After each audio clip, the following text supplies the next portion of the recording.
Hello everyone, I welcome you all in your accountancy class. We were discussing about issue of debentures. Today we will discuss issue of debentures as consideration other than cash, and the next topic will be issue of debentures as collateral security. तो firstly तो हम discuss करते हैं कि जब हम debentures को issue कर रहे हैं कंसिडरेशन अदर देन कैश के रूप में, कंसिडरेशन अदर देन कैश के रूप में अगर डिबेंचर्स को हमें इशू करना है तो वो क्या सिचुएशन होगी कि आपने कुछ एसेट को बाय किया या किसी का रनिंग बिजनेस बाय किया, तो उस केस में आपको उसको पेमेंट करनी है। तो वो पेमेंट को आप कैश में ना करके आप कहो कि मैं आपको डिबेंचर्स इशू कर देता हूं, तो उसे कहा जाएगा कंसिडरेशन अदर देन कैश। तो अब यहां पर आपको बस एक चीज का ध्यान रखना है कि आप अगर किसी का बिजनेस परचेज कर रहे हो तो टोटल जितना भी आपका अमाउंट पेबल बनेगा, मतलब आपने किसी की एसेट्स को एक्वायर किया, सपोजिंगली 5 लाख की एसेट्स हैं, साथ ही साथ उसकी जो लाइबिलिटीज थी वो 1 लाख रुपीज की थी, तो टोटल पेबल आपकी जो वर्थ बनेगी पे करने के लिए वो बनेगी 4 लाख रुपीज की। लेकिन अगर आप उसको 4 लाख ही दे रहे हो देन तो ओके। अगर आप 4 लाख से कुछ एक्स्ट्रा पे कर रहे हो, कह रहा है कि आपने तो उसको 4,50,000 पे किया, तो ये जो 50,000 आप एक्स्ट्रा पे कर रहे हो ये किस नाम से होगा कि आपने जो है ना उसको गुडविल का पैसा दिया है। तो डेबिट की एंट्री जब करोगे तो गुडविल आ जाएगा। अगर आपके बन 4 लाख रहे हैं लेकिन आप उसको 3 लाख रुपीज ही दे रहे हो, तो ये 1 लाख रुपीज जो कम दिए ये आपके लिए क्या हो जाएगा, एक बेनिफिट हो जाएगा। तो इसको आप लिख दोगे कैपिटल रिजर्व के रूप में। तो ये आपको यहाँ पर ध्यान रखना है। और साथ ही साथ डिबेंचर्स को जब हम इशू करेंगे कंसीडरेशन अदर देन कैश के रूप में, तो आपको देखना है कि आप प्रीमियम पर कर रहे हो, डिस्काउंट पर या एट पार के ऊपर कर रहे हो। बस उतना सा आपको जो है वो माइंड में रख के चलना है। तो यहां देखो, एक समय आपके पास कि राघव लिमिटेड जो है उन्होंने एक रनिंग बिजनेस परचेज किया है कृष्णा ट्रेडर्स का, सम ऑफ 15 लाख रुपीज में आपने जो है ना वो परचेज किया। आपने कहा कि मैं 3 लाख का तो चेक दे दूंगा, बाकी के जो रेस्ट ऑफ द अमाउंट है उसके मैं डिबेंचर्स इशू कर दूंगा। 100 रुपीज का एट पार के ऊपर डिबेंचर है। हम इसमें तीनों ही केस डिस्कस कर लेंगे, एट पार, एट डिस्काउंट और प्रीमियम। अब कहता है नेक्स्ट जो है उनकी एसेट लाइबिलिटीज का ये स्टेटस था जिसका आपने बिजनेस परचेज किया, कि प्लांट मशीनरी लिया आपने, building stock, debtors and creditors. तो अब आपको नेसेसरी जर्नल एंट्रीज को पास करना है। तो बस आपको जो है वो जर्नल एंट्री पास करनी है, तो वो हम कर देंगे यहाँ पर कि सबसे पहले तो हम बिजनेस को जो उसने बाय किया उसकी एंट्री करेंगे, जो भी एसेट्स ली गई हैं उनकी एंट्री करो और देखो कि बनता कितना था आपका अमाउंट पेबल और आपने जो है वो पे कितना किया है एक्चुअल में। Plant and machinery account, building account, stock, then sundry debtors,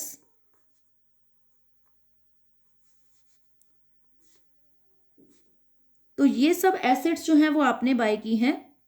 4 lakh rupees के आपके प्लांट एंड मशीनरी हैं, 6 lakh rupees for building, 5 lakh rupees का stock and 3 lakh rupees for sundry debtors. Creditors जो आपने उनके लाइबिलिटीज मीन्स उनकी जो आपने ली हैं वो डिनोट करते हैं कि 2 लाख रुपीज की हैं। अब आपको कह रहा है कि आपने जो है वो परचेज कंसिडरेशन के रूप में कृष्णा ट्रेडर्स को कितना पे किया है, 15 लाख रुपीज। तो अब देखो कि आपका जो है ना यहाँ टोटल बनता कितना था पेबल। आपने टोटल एसेट्स जो एक्वायर की हैं वो 18 लाख की हैं, और 18 लाख में वो आपको कह रहा है कि आपने तो 2 लाख रुपीज के जो है वो क्रेडिटर्स उनके पे ऑफ कर दिए, तो 16 लाख रुपीज आपका एग्जैक्टली पेबल बनता था। एसेट में से लाइबिलिटी माइनस कर दो तो आपने उतना पे करना होता है सामने वाले को, वो आपकी परचेज कंसिडरेशन होनी चाहिए थी। तो 18 लाख रुपीज की एसेट्स, 2 लाख की लाइबिलिटी, तो 16 लाख आपको देना चाहिए था, जबकि आप 15 लाख में ही अपना पूरा कर रहे हो। इट मीन्स आपको हुआ बेनिफिट, और बेनिफिट को कहाँ डाल दोगे, कैपिटल रिजर्व अकाउंट में। तो 1 लाख रुपीज आपको कम देना पड़ा। अगर यही आप 1 लाख रुपीज या 2 लाख रुपीज ज्यादा देते तो आप यहां डाल देते एंट्री गुडविल अकाउंट डेबिट, कि आपको गुडविल के रूप में भी पैसा देना पड़ा, तो एक एसेट गुडविल भी जुड़ी है हमारे बिजनेस के साथ, ये आप ध्यान रखना। कम दे रहे हो तो कैपिटल रिजर्व, ज़्यादा दे रहे हो तो गुडविल। अब कृष्णा ट्रेडर्स को ये जो 15 लाख रुपीज़ हैं उसको आपने जो है चेक के रूप में देने हैं 3 लाख, बाकी के आपने देने हैं डिबेंचर्स।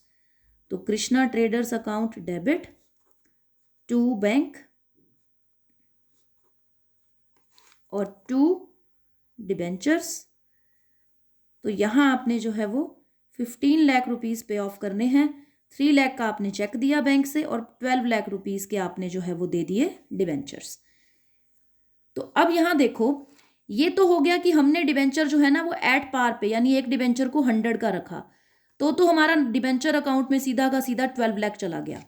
अगर यही डिबेंचर्स मैंने कृष्णा ट्रेडर्स को जो है वो या तो डिस्काउंट पर या प्रीमियम पर देने हो, तो पेमेंट कृष्णा ट्रेडर्स को आपने जो डिबेंचर्स वाली करनी है वो 12 लाख की करनी है। देखो कृष्णा ट्रेडर्स को 3 लाख का तो चेक दे दिया ना, चेक की एक अलग से एंट्री पास करके रख दो। अब ये तो हो गया केस 1।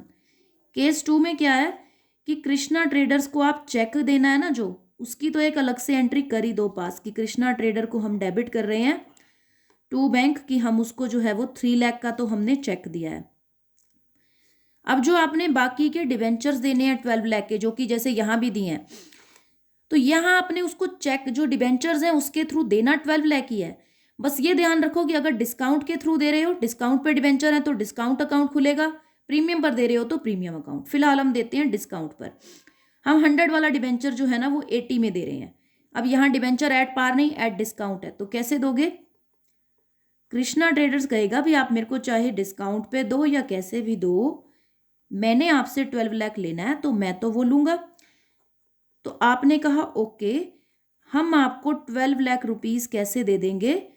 पर डिबेंचर हम 80 रुपीज़ का प्राइस रखेंगे, तो आप 80 से डिवाइड कर दो। नथिंग मोर और लेस, कि आपने बस इतना ध्यान रखना है कि अब आप जो है वो 80 से इसको डिवाइड कर दो। तो अब यहाँ नंबर ऑफ डिबेंचर आ गए कि आपने ना 15,000 उसको डिबेंचर इशू करने हैं।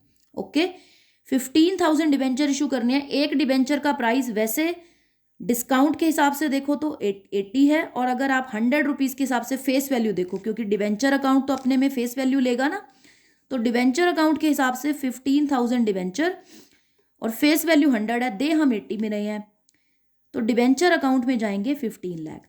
तो बाकी के 3 लाख कैसे होंगे कि भाई 20 रुपीज़ का डिस्काउंट है और नंबर ऑफ डिबेंचर कितने हैं? 15,000 अभी निकाले हैं। तो यहाँ कितना हो गया ये आपके पास कि 3 लाख रुपीज़ का क्या खुल जाएगा यहाँ पे? डिस्काउंट ऑन डिबेंचर्स अकाउंट, कि डिबेंचर अकाउंट पे हमने डिस्काउंट दिया 3 लाख का। तो कृष्णा ट्रेडर के हिस्से में तो 12 लाख ही गए ना, 3 लाख का डिस्काउंट था, तो टोटल डिबेंचर अकाउंट में चले गए 15 लाख। अब आपको जो है वो एक केस करना है प्रीमियम वाला। तो प्रीमियम वाले केस को भी देखो कैसे होगा। वहां भी कृष्णा ट्रेडर्स को तो आपने जो डेबिट करना है वो 12 लाख से ही करना है। बस चेंज कहाँ आएगा कि आपको यहाँ एक प्रीमियम अकाउंट खोलना होगा और नंबर ऑफ डिबेंचर आपके बदल जाएंगे। तो सिक्योरिटी प्रीमियम रिजर्व अकाउंट। तो देखो 12 लाख रुपीज़ उसने लेने हैं। एक डिबेंचर का प्राइस सपोज करो 120 है, 100 की बजाय 120 है। तो अब डिबेंचर कितने इशू हो गए? 10,000। तो 10,000 डिबेंचर्स हैं, फेस वैल्यू अभी भी 100 है, तो डिबेंचर अकाउंट में तो चले जाएंगे 10 लाख और 20 रुपीज़ प्रीमियम है ऑन डिबेंचर्स कितने हैं? 10,000। तो 2 लाख रुपीज़ आपका सिक्योरिटी प्रीमियम रिजर्व अकाउंट में जाएगा। तो यहाँ पे आपके पास जो है वो ये आपका आ जाएगा कि कृष्णा ट्रेडर्स ने 12 लाख लिए, जो हमने उसको कहा कि भाई हम आपको 10,000 डिबेंचर देंगे, वैसे फेस वैल्यू 100 है लेकिन हम आपको 120 में देंगे विद प्रीमियम। तो इस हिसाब से उसके हमने 12 लाख रुपीज़ पे ऑफ कर दिए। तो इतना सा ध्यान रखना है कि टोटल जो भी अमाउंट पे करनी है अमाउंट वही रहेगी। 12 लाख देना है 12 लाख रहेगा। जो भी डिबेंचर की प्राइस है उससे डिवाइड कर दो, 80 है, 100 है, 120 है, उससे डिवाइड करो। तो आप देख लो कि आपका सिक्योरिटी प्रीमियम खुल रहा है तो उसमें कितना जाएगा, डिस्काउंट अकाउंट खोल रहे हो तो उसमें कितना जाएगा। अब ये तो हो गया आपका कंसिडरेशन अदर देन कैश। अब बात आती है कोलेट्रल सिक्योरिटी वाले टॉपिक की। तो कोलेट्रल सिक्योरिटी का मतलब होता है सेकेंडरी सिक्योरिटी जब हम किसी को इशू करते हैं कि आपने जो है वो लोन लिया हुआ है सपोज करो बैंक से, तो अब आपने लोन के पीछे एक प्राइमरी सिक्योरिटी आपका हाउस या आपका कोई भी प्लाट कुछ भी आपने रखा होगा सिक्योरिटी में, उसकी कोई एंट्री नहीं होती, बस आपने बैंक को उसके जो भी रजिस्ट्री वगैरह है वो बैंक के पास जमा करा दी। बैंक कहता है कि भाई लोन आपका बड़ा है तो हमें एक सेकंड ऑप्शन भी चाहिए, तो आप सेकेंडरी सिक्योरिटी यानी सेकंड सिक्योरिटी के रूप में भी कुछ रखो। तो आपने कहा मैं आपको डिबेंचर्स दे देता हूँ सेकेंडरी सिक्योरिटी के रूप में। ओके जी, तो वो डिबेंचर्स आपके रियल में इशू नहीं है बैंक को, बैंक का कोई राइट नहीं है उनके ऊपर। बस बैंक को आपने कहा कि अगर इन केस मैंने लोन नहीं दिया, मेरी प्राइमरी सिक्योरिटी से भी आपको कुछ रिसीव नहीं हुआ, तो इन डिबेंचर्स को आप जो है वो रख सकते हो, इन पे आपका राइट है। तो अब इसको ना रिकॉर्ड करने के हैं आपके पास 2 मेथड्स।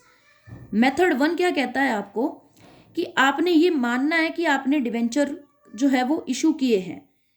मतलब एक में आपको जो है वो ये मान के चलना है कि आप डिबेंचर इशू कर रहे हो और आपको एंट्री करनी है। सेकंड मेथड में आपको जो है वो नहीं करनी। तो फर्स्ट में हम करते हैं कि अगर हम जो है एंट्री नहीं करते हैं, तो कोई एंट्री पास नहीं करते, हम ये नहीं मानते कि डिबेंचर हमने एक्चुअली इशू किए, तो सिंपली बस लोन लेने की एंट्री करोगे कि आपको बैंक अकाउंट में पेमेंट रिसीव होगी टू बैंक लोन। लोन आपकी लाइबिलिटी है, सपोज 2 लाख का लोन ले रहे हो तो 2 लाख रुपीज आपने जो है वो शो कर दिए। सिंगल एंट्री पास करोगे और इसको बैलेंस शीट में कैसे शो करोगे, एक्सट्रैक्ट ऑफ बैलेंस शीट।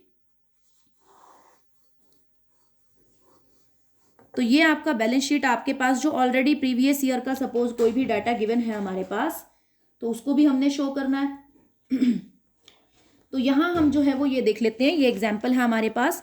ये कहता है कि एक कंपनी के पास ऑलरेडी 10 लाख रुपीस के डिवेंचर्स थे 12% वाले, आउटस्टैंडिंग ऑन 1 अप्रैल 2011। कंपनी ने आगे जो है वो 2 लाख रुपीस का स्टेट बैंक ऑफ इंडिया से लोन लिया। उसके बदले में उन्होंने अपने डिवेंचर्स 2,50,000 के एज कोलेट्रल सिक्योरिटी रखे। नेक्स्ट अब कहता है कि अब आपको डिवेंचर अकाउंट और जो है आपको बैंक के लिए रिगार्डिंग जो है वो कंपनी को बताना है कि उनकी बैलेंस शीट में कैसे शो होगा 31 मार्च 2012 की बैलेंस शीट में। दोनों मेथड से हम आज सीख लेंगे ताकि जब आप सम करोगे तो आपको दोनों तरीके से बैलेंस शीट में शो करना आता हो।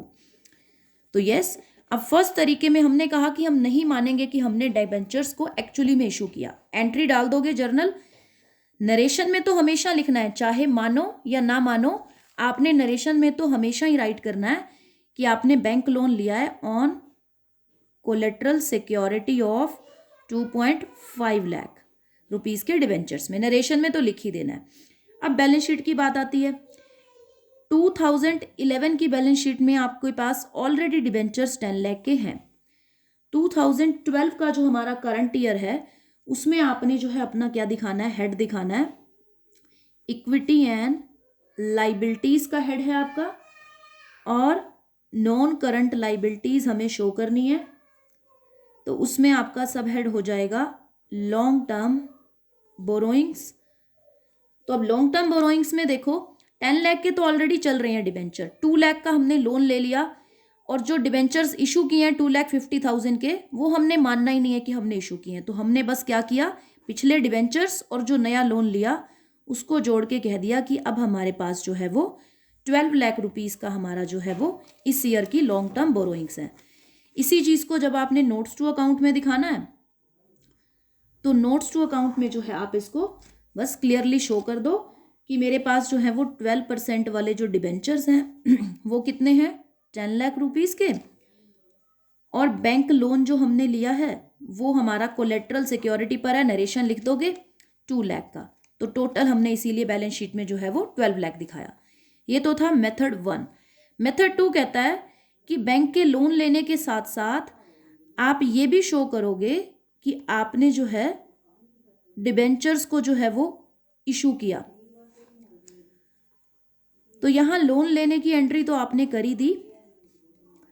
नेक्स्ट अब आपने जो है वो डिबेंचर्स को इशू करने की एंट्री को शो करना है।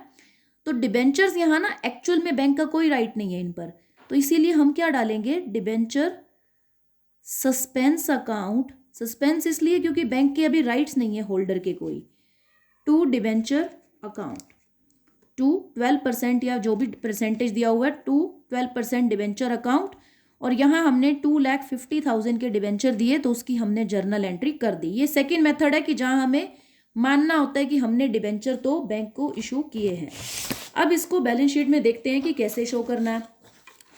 तो बैलेंस शीट में इसको शो करने के लिए देखो क्या करेंगे, अब हम एक्सट्रैक्ट ऑफ बैलेंस शीट में कोई फर्क नहीं आएगा, जो अभी बनाया था बिल्कुल वैसा ही बनेगा, क्योंकि ना ये बैंक की कोई इससे अरेंज नहीं हुई है, कैपिटल नहीं अरेंज हुई है। डिबेंचर्स को इशू करने से आपको कोई जो है आपके पास पैसा नहीं आ रहा है। तो ओल्ड आपके पास 10 लाख के थे, नेक्स्ट आपके पास जो 2 लाख का लोन लेने से अब आपके पास टोटल लाइबिलिटीज हो गई आपकी, वो हो गई 12 लाख की, और यहाँ वही इक्विटी एंड लाइबिलिटीज का हेड बनाओगे। अब जब आप नोट्स टू अकाउंट बनाओगे ना इस सेकेंड मेथड में, उसमें चेंज आएगा। वहां क्या होगा ना कि आपको शो करके और फिर माइनस करके दिखाना है। आप लिखोगे कि 12% वाले मेरे पास जो ऑलरेडी डिबेंचर्स थे वो प्रीवियस ईयर में तो 10 लाख के थे, करंट ईयर में मैंने 2,50,000 के अभी नए इशू किए हैं, उसको एक बार के लिए आपने लिख देना है कि अब मेरे पास 12,50,000 के डिबेंचर्स हैं। 12% डिबेंचर अकाउंट मेरे पास जो है वो 12,50,000 का है। अब लेस कर देना इसमें से डिबेंचर सस्पेंस अकाउंट को, 2,50,000 का डिबेंचर सस्पेंस अकाउंट लेस करोगे तो यहाँ आपको मिल जाएगा कि वही के वही 10 लाख के डिबेंचर्स हैं। यानी एक बार ऐड करके फिर लेस करके दिखा दो, एक बार दिखा दो कि 12,50,000 के हैं, फिर 2,50,000 लेस कर दो सस्पेंस वाला, देन इसके साथ में दिखा दो कि मेरा जो बैंक लोन है वो कितने का है, 2 लाख रुपीज़ का। तो टोटल अब मेरे पास जो है वो इक्विटी एंड लाइबिलिटी साइड मेरी 12 लाख की है, जो कि हमने एज इट इज़ शो की है। तो ये आपका है कोलेटरल सिक्योरिटी का टॉपिक। अगर कहे कि शो करना है तो ऐसे नोट्स टू अकाउंट में शो कर देना, लेकिन बैलेंस शीट वही रहेगी, चाहे फर्स्ट मेथड हो या सेकंड हो। नोट्स टू अकाउंट दोनों में बनाना बहुत ज़रूरी है। That's all for today. Thank you so much.